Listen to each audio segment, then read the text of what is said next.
அரசியல் என்பது மக்களுக்கான சேவையை செய்வது. ஆனால் இந்த பிஜேபி கடந்த 10 ஆண்டுகளாக இந்த மோடியினுடைய அரசு மக்கள் மீது அதிகாரத்தை திணிக்குது. நான் சாப்பிடறத நீ சாப்பிடணும்னு சொல்லு. எனக்கு பிடிக்கல சாப்பாடு, எனக்கு ஒரு கறி பிடிக்கலன்னா நீ சாப்பிடக்கூடாதுன்னு சொல்லு. நான் ஹிந்தி பேசுறேன், அதனால உன் தாய்மொழி தமிழை மறந்துரு, நீ ஹிந்தி பேசுங்குது. பல மாநிலங்கள் சேர்ந்ததுதான் இந்தியா. இந்திய அரசியலமைப்பு சட்டமே என்ன இருக்கு? இந்தியான்னு ஒரு நாடு கிடையாது, பாரத்னு ஒரு நாடுலாம் கிடையாது. தயவு கூர்ந்து நான் உங்ககிட்ட போய் சொல்ல மாட்டேன். நீ சுப்ரீம் கோர்ட் வரைக்கும் போய் சொல்லலாம். யார வச்சுடா நீ சொல்றனா? கருணாசு சொன்னான்டான்னு சொல்லு. சுப்ரீம் கோர்ட்டே நான் சொல்றதுக்கு தான் உடன்படினா அதைத்தான் அரசியலமைப்பு சட்டத்தில் சொல்லியிருக்கு.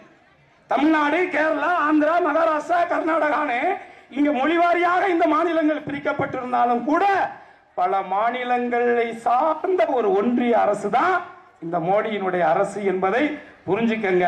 ஆனா அவன் என்ன நினைக்கிறான்? நம்மளுடைய மொழி இந்த பகுதியில் சமண கோயில்கள் எவ்வளவு இருக்கு தெரியுமா? தமிழ்நாட்டிலே அதிகமான கல்வெட்டுகள் சோழர்களுடைய கல்வெட்டை சொல்லுவாங்க. ஆனா சோழர்களுடைய கல்வெட்டுக்களை கடந்து அதிகமான நடுக்கல் கல்வெட்டுகள் இருக்கக்கூடிய பகுதி இந்த உசிலம்பட்டி பகுதிங்கிறத தயவு செஞ்சு மறந்துடாதீங்க. நாம நேத்தோ இன்னைக்கோ வந்தவல்ல, கல் தோன்றி மண் தோன்றா காலத்து முன்தோன்றிய மூத்த குடி நாமங்கிறத நீங்க மனசுல வச்சுக்கணும். அதனால இந்த தேசத்தை காக்க வேண்டிய பொறுப்பும் கடமையும் மற்றவனை விட அதிகமா நமக்கு இருக்கு. ஏன்னா எத்தனை பேர் சாகடிச்சிருக்கோம்.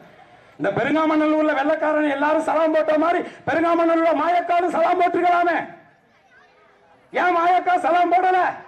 ஏன் ஊர்ல வந்து நீ யாரா எங்களை அதிகாரம் பண்றதுக்கு கேட்டால? கேட்டா சுடுவேன்னு தெரிஞ்சுமே போய் நின்னால. அவனுக்கு தண்ணி கொடுத்தா அவனை சுட்டு கொன்றுவேன்னு சொன்னாங்கல்ல. சுட்டா சுட்டுட்டு போடா, என் புள்ள தாகம் தவிக்குதுறான்னு சொல்லி போய் நின்னால. அவதானே உண்மையான தமிழச்சி. அதே வம்சாவளியில வர்ற உனக்கு அந்த உணர்வு இருக்கணும்ல. அதனாலதான் சொல்றேன், இந்த தேசத்தை அழிக்க நினைக்கிறார் மோடி. இந்த மொழியை அழிக்க நினைக்கிறார் மோடி. இந்த தேசத்தை ஒரே நாடு, ஒரே மொழி, ஒரே சாமி, ஒரே ரேஷன் கார்டு, ஒரே ஆதார் கார்டு, ஒரே வடை, ஒரே உப்புமா, ஒரே இட்லின்னு சுட பார்க்கிறார். அதற்கு ஒருபோதும் நீங்க அடையாளம் அதுக்கான இடத்தை கொடுத்துட கூடாது. ஏன்னா மோடியினுடைய பிஜேபி அரசு சாமிக்கான அரசியலை இந்தியாவில் செஞ்சுக்கிட்டு இருக்கு. இந்த பூமிக்கான அரசியலை அண்ணன் ஸ்டாலின் செய்துகிட்டு இருக்காருங்கிறத தயவு கூர்ந்து நீங்க புரிஞ்சுக்கங்க. தமிழகத்தில் குறிப்பா இந்தியாவில் சமூக நீதி காக்கப்பட வேண்டும். மத்தியிலே கூட்டாட்சி, மாநிலத்திலே சுயாட்சி என்கின்ற அண்ணாவுடைய கொள்கை காக்கப்பட வேண்டும். இந்த மொழி காக்கப்பட வேண்டும், இந்த இனம் காக்கப்பட வேண்டும், இந்த இனத்தினுடைய கலாச்சாரங்கள் காக்கப்பட வேண்டும். நீங்க வாக்களிக்க வேண்டிய சின்னம் உதயசூரியன்.